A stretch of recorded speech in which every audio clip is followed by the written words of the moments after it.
नमस्कार, मी तृप्ती पालकर. बातमी बळीराजाची या कृषी विषयक विशेष बुलेटिन मध्ये आपल्या सगळ्यांचं स्वागत.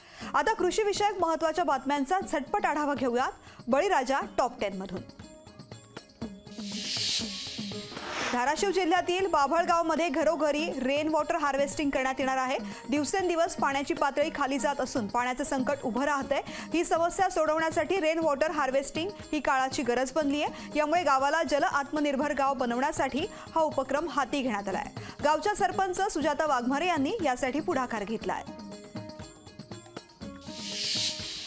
साताऱ्यातील जावली तालुक्यामध्ये आजपर्यंत शेतामधील पिकांवरती कीटकनाशकांची हातपंपाच्या सहाय्याने फवारणी केली जात होती. मात्र आता शेतकरीही आधुनिक साधनांचा उपयोग करू लागलेत. प्रतापगड सहकारी साखर कारखान्याचे संचालक आनंदा मोहिते पाटील यांनी ऊसावर ड्रोनद्वारे फवारणी केली आहे. बारामतीमधील झारगडवाडीच्या जिल्हा परिषद प्राथमिक शाळेमध्ये विद्यार्थ्यांचा बाल आनंद बाजार भरला. शाळेमध्ये खेळण्या बागडणं तसंच पुस्तकी ज्ञानासोबतच व्यवहार काय असतो, आपला माल विक्री कसा करायचा आणि हिशोबाने पैसे कसे कमवायचे असा अनुभव घेण्यासाठी आनंद बाजार भरवण्यात आला.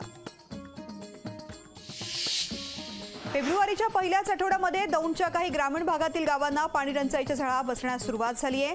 देऊळगाव गाडा या ठिकाणी ओढे कोरडे ठाक पडलेत. विहिरींनी तळ गाठलाय. पाण्याअभावी काही शेतकऱ्यांनी पिकं शेतात तशीच ठेवली आहेत. शेतकरी चिंतेत सापडले आहेत. डहाणू परिसरामध्ये इटलीमधील झुकिनी भाजीपाला लागवडीचाही प्रयोग यशस्वी झालाय. डहाणूमध्ये निचरा होणारी माती झुकिनीसाठी सर्वोत्तम असल्यामुळे यशस्वी प्रयोग झाला. झुकिनीच्या लागवडीनंतर अवघ्या 2 महिन्यामध्ये उत्पन्नाला सुरुवात होते. पैठणमध्ये गोठ्यांचं अनुदान वाढवण्याची मागणी स्वाभिमानी शेतकरी संघटनेनं केली आहे. शेतकऱ्यांना आत्मनिर्भर सशक्त बनवण्यासाठी शासनाकडून गाय, म्हैस, गोठा अनुदान योजना मनरेगातून राबवली जाते. मात्र या अनुदानामधून गोठा बांधकाम होत नसल्याचं सांगितलं जात आहे. त्यामुळे शासनाने या अनुदानामध्ये वाढ करण्याची मागणी स्वाभिमानीकडून होतीये.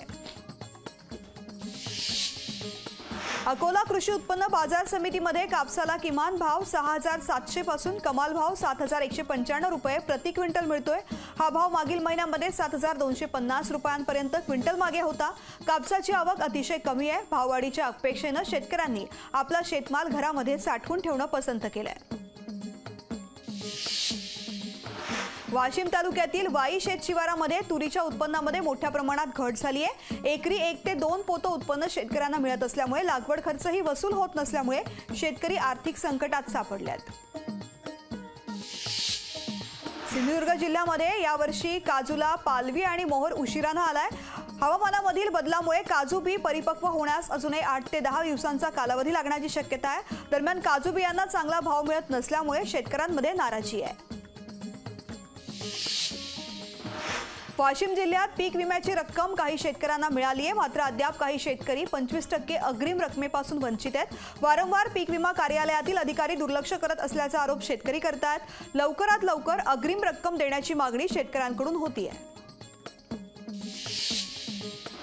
हिंगोलीच्या मोढ्यामध्ये तुरीला कवडीमोल भाव मिळत असल्यामुळे तुरीची आवक कमी झाली आहे. गेल्या आठवड्यामध्ये तुरीला 11,000 रुपये भाव मिळत होता. मात्र या आठवड्यामध्ये तुरीला भाव कमी मिळतोय. त्यामुळे शेतकरी तूर भाववाढीच्या अप्रतीक्षेत आहेत.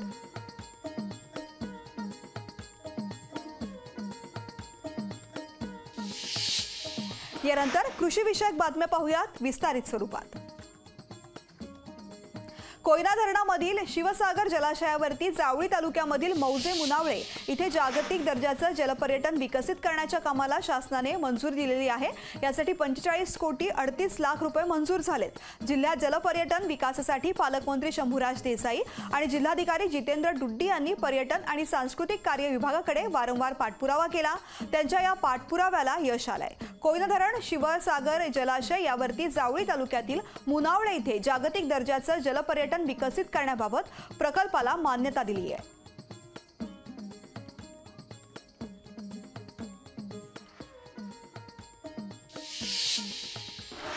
आता पाहूयात एका यशस्वी शेतकऱ्याची यशोगाथा.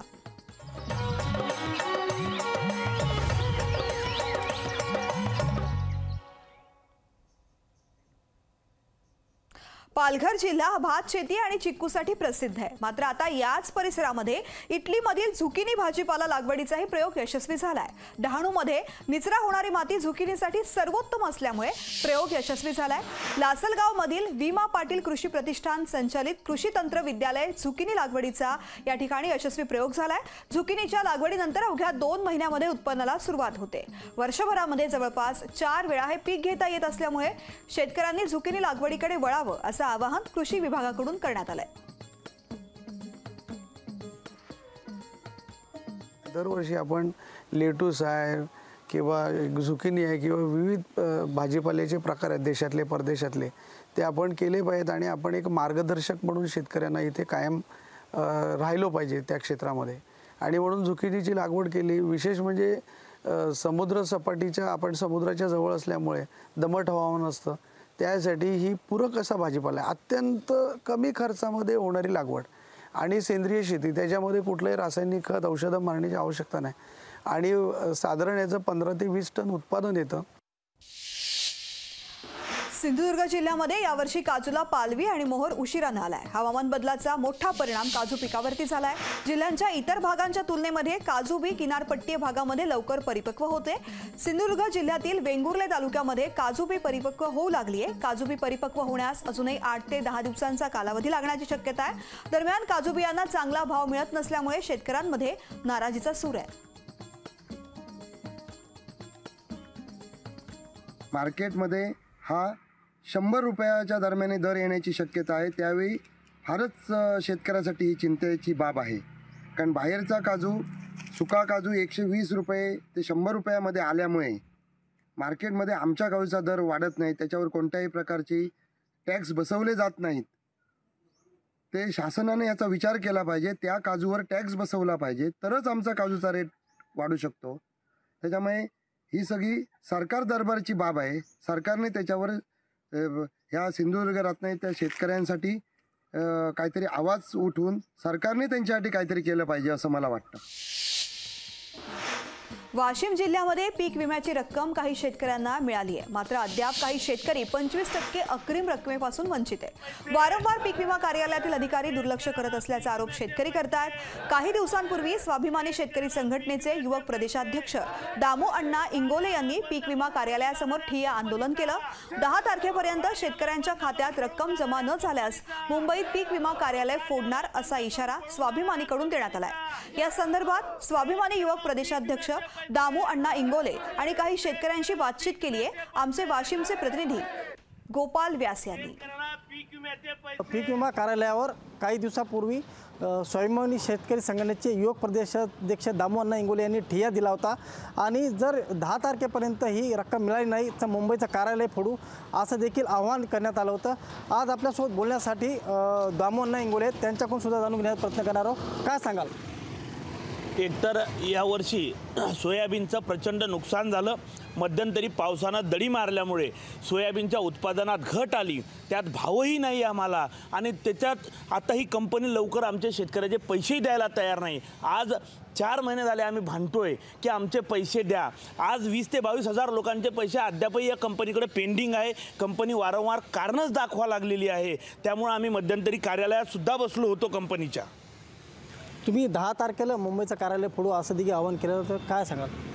हो, जर आमच्या उर्वरित जे लोक राहिले तर 20-22 हजार या शेतकऱ्यांचे जर कंपनी पैसे टाकायला तयार नसेल तर मग निश्चितपणानं आम्हाला तोही निर्णय घ्यावा लागणार आहे आणि तो निर्णय आम्ही लवकरच जाहीर करणार आहोत। जर आमच्या शेतकऱ्याचे पैसे आले नाही 10 तारखेपर्यंत तर आम्ही एक तारीख डिक्लेअर करणार आहोत आणि मुंबईचं AIC कार्यालय आम्ही फोडायची तयारीसुद्धा करणार आहोत, कारण पैसे आमच्या हक्काचे आहेत आणि ते आम्हाला या कंपनीला द्यावंच लागतील, अन्यथा मग आरपार काय व्हायचं ते बघत राहू।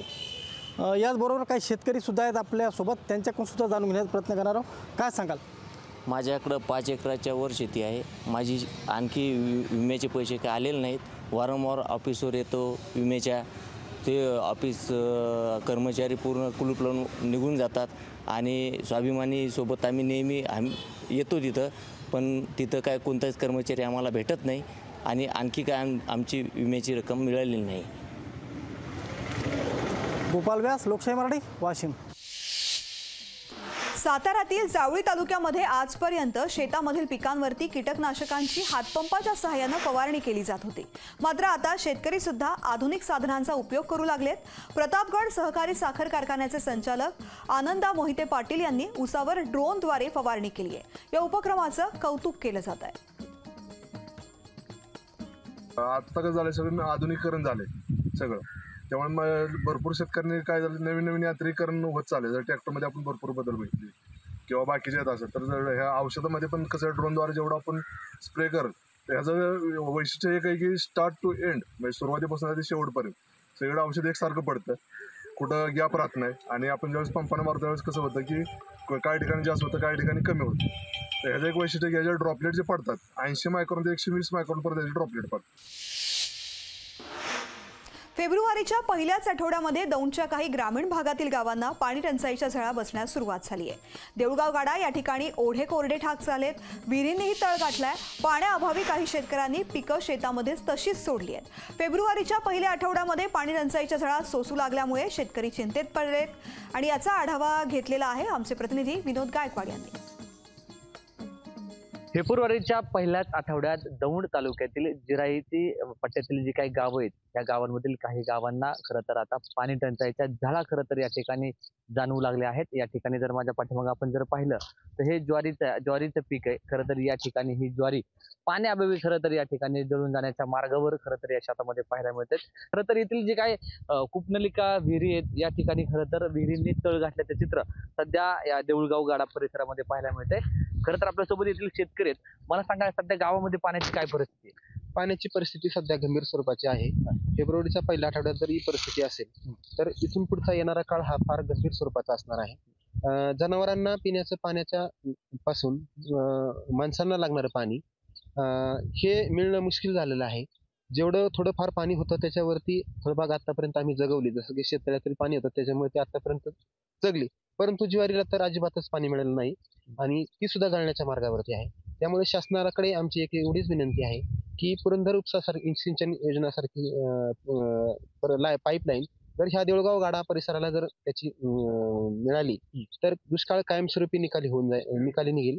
किंवा वरवण तलावातून जर एक स्वतंत्र पाईपलाईन या गावासाठी टाकण्यात आली तर ते सुद्धा गावाचा दुष्काळ कायमस्वरूपी हटवण्याच्या दृष्टीने सगळ्यात महत्वाचं पाऊल होईल असं मला तरी वाटतं. सध्या गावामध्ये पाण्याची काय परिस्थिती आहे? गावामध्ये पाण्याची परिस्थिती गंभीर आहे. कधी पाणी येतं कधी येत नाही आणि गावामध्ये अजून पाईपलाईनचं सुद्धा काम पूर्ण झालेलं नाही. जसं गावठाणच्या पाणी पुरवठा पाईपलाईनचं ते बी काम चालू असल्यामुळे पाणी मिळत नाही. गावातील शेती कुठल्या पाण्यावर? शेती ही गावातील मुळातच जिरायत स्वरूपाचं गाव असल्यामुळे इथे बहुतांशी शेती ही कोरडवाहू आहे जी पावसाच्या पाण्यावरती अवलंबून असते.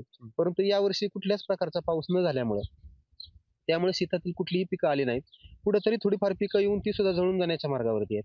त्यामुळं कायमस्वरूपी पाण्याची व्यवस्था करणं हा जिरायत पट्ट्यातील गावांचा म्हणजे मुख्य उद्देश राहील.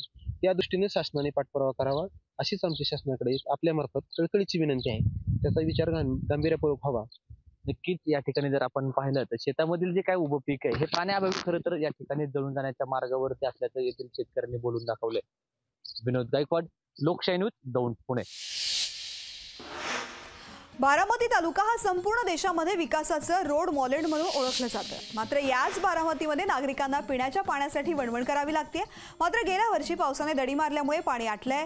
बारामती तालुक्यामधील जिरायसी भागामधील स्थानिकांसमोर पाण्याचा प्रश्न गंभीर बनलाय.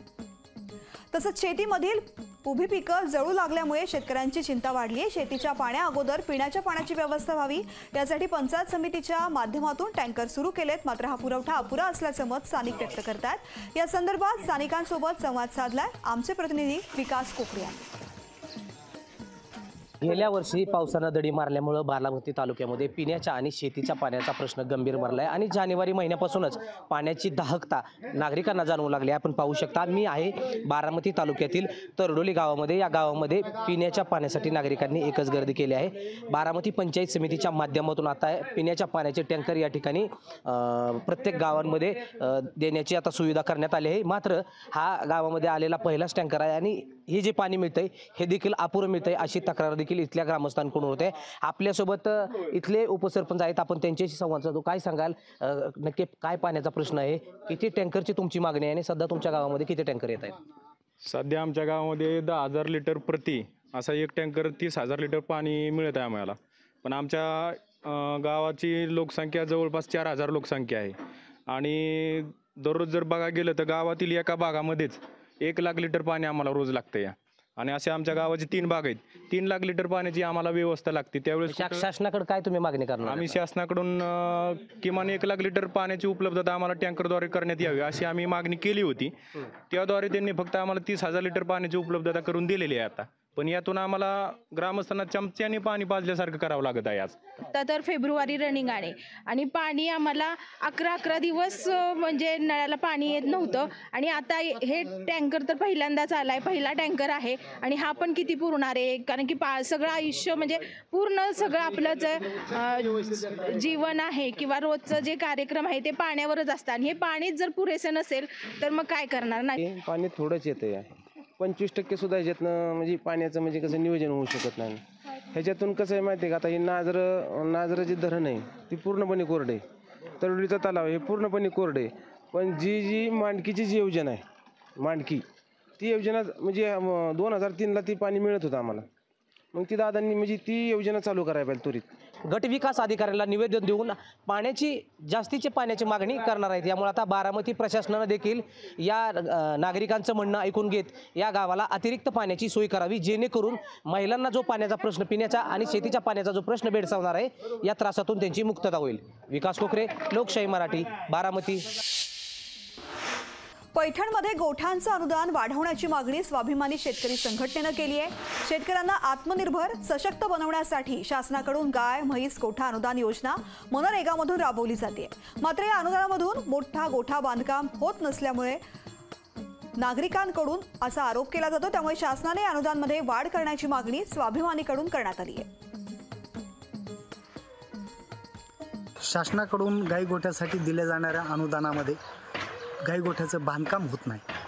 त्यामध्ये शेतकऱ्यांना 1.5 ते 2 लाख रुपये गाई गोठा बांधण्यासाठी खर्च येतो. शेतकरी अगोदरच कापूस हा कवडीमोल विकावा लागला शेतकऱ्यांना, त्यामुळे शेतकरी आधीच त्रस्त आहेत. शेतकरी आर्थिक अडचणीत आहेत आणि सरकारला जर गाई गोठ्यासाठी अनुदान द्यायचंच असेल तर भरीव असं अनुदान गाई गोठ्यासाठी द्यावं, कारण गाई गोठा बांधण्यासाठी 1.5 ते 2 लाख रुपये हा खर्च येतो. अहमदनगर जिल्ह्यामध्ये हरभऱ्याचं पीक शेतकरी मोठ्या प्रमाणात घेतात. काही ठिकाणी हरभऱ्याला घाटे लागलेत. राज्यामध्ये हरभरा पिकाची काय परिस्थिती आहे, उभ्या पिकांची काय काळजी घेतली पाहिजे, तसंच हरभरा काढणीला आल्यानंतर हार्वेस्टिंग झाल्यानंतर साठवणूक करताना काय काळजी घ्यावी या संदर्भात राहुरी महात्मा फुले कृषी विद्यापीठातील कडधान्य सुधारित प्रकल्पाचे प्रमुख शास्त्रज्ञ डॉक्टर नंदकुमार कुटे यांच्यासोबत संवाद साधलाय आमचे प्रतिनिधी गोविंद साळुंखे यांनी. आपले इथे विद्यापीठचे डॉक्टर नंदकुमार कुटे हे कडधान्य सुधार प्रकल्पाचे या ठिकाणी अधिकारी आहेत. आपण त्यांच्यासोबत बोलणार आहोत. सर, सध्या हरभरा पीक जे आहे ते सध्या फ्लॉवरमध्ये आहे, उभं आहे, तर कशी काळजी घेतली पाहिजे? सुरुवातीचा प्रश्न म्हणजे राज्यात कशी परिस्थिती आहे हरभरा पिकाची? तर आपल्याला राज्यात हरभऱ्याविषयी बोलायचं झालं तर महाराष्ट्र राज्याचे जे प्रमुख पीक आहे रब्बी हंगामातील हे हरभरा पीक असून त्याच्या खालोखाल आपले रब्बी ज्वारीचे क्षेत्र आहे, त्यानंतर गहू आणि करडी असे 4 पिकं हे प्रामुख्याने रब्बी हंगामात घेतले जातात. आता हरभरा पिकाविषयी बोलायचं झालं तर देशामध्ये आपण महाराष्ट्र राज्याचा नंबर 1 हा या पिकाच्या बाबतीत आहे आणि महाराष्ट्रात या पिकाखाली साधारण 26 लाख हेक्टर क्षेत्र असून आपल्याला मागील वर्षी साधारण उत्पादन 28 लाख टन झाले होते आणि उत्पादकता सुद्धा राज्याची हे 11 क्विंटल प्रति हेक्टर आहे. आता शेतकरी बांधवांना माझी इथं कळकळीची विनंती आहे की आपण हरभरा पिकाची लागवड करताना योग्य वाणांची निवड करणे गरजेचे आहे. पण यासाठी आपण महात्मा फुले कृषी विद्यापीठाने जे काय फुले विक्रम हा प्रथमच यांत्रिक पद्धतीने काढण्यासाठी शिफारस केलेला आहे, या वाणाची निवड करावी. तसे फुले विक्रांत हा बागायसाठी आपण प्रसारित केलेला आहे आणि राज्याचं आपण पाहिलं तर 80% हे क्षेत्र कोरडवाहू असल्याकारणे आम्ही विजयी वाणाला हा विश्वराज फुले विश्वराज म्हणून नवीन वाण प्रसारित केलं. या वाणाची आपण लागवड करावी. जळगाव जिल्ह्यामध्ये रब्बी हंगामामध्ये यावर्षी मोठ्या प्रमाणामध्ये गव्हाची लागवड करण्यात आली आहे। जिल्ह्यातील गहू लागवडीचं क्षेत्र मागील वर्षीपेक्षा वाढलंय, तर गेल्या महिन्यामध्ये गव्हाचं तापमान 10 अंशांखाली गेलं होतं, त्यामुळे गव्हाच्या पिकाला पोषक वातावरण निर्माण झालं होतं। पोषक वातावरणामुळे गव्हाच्या उत्पन्नात वाढ होण्याची शक्यता असून यामुळे शेतकऱ्यांमध्ये काहीसं समाधान व्यक्त केलं जात आहे।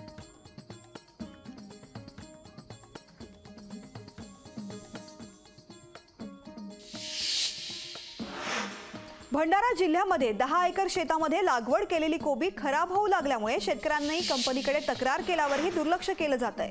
सिजेंटा कंपनीच्या ट्रेट्रिस वाणाची 33,000 रुपयांच्या 33,000 झाडांची लागवड करण्यात आली होती। विक्रीसाठी नेण्या फुल कोबीला फुल आला आणि बाजारामध्ये विक्री करता नेणार अशामध्येच कोबी खराब होऊ लागली। याची माहिती शेतकऱ्यांनी सिजेंटा कंपनीला देखील कळवली। कंपनीचे कर्मचारी आले पण कोबी वातावरणामुळे खराब झाल्याचं सांगितलं।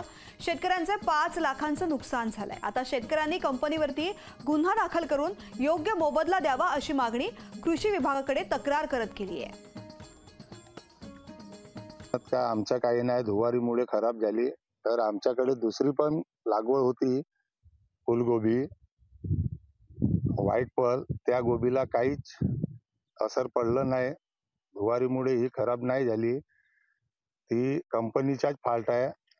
सिजेंटा कंपनीची टेट्रिस ही गोबी 2 एकरात 33,000 झाडं लागवड केली होती, त्यात 5% पण चांगली निघाली नाही आणि पूर्ण 2 एकरातील गोबीची नुकसान झाली आहे। आता बातमी बळीराजाची मध्ये इथेच थांबूयात। नमस्कार।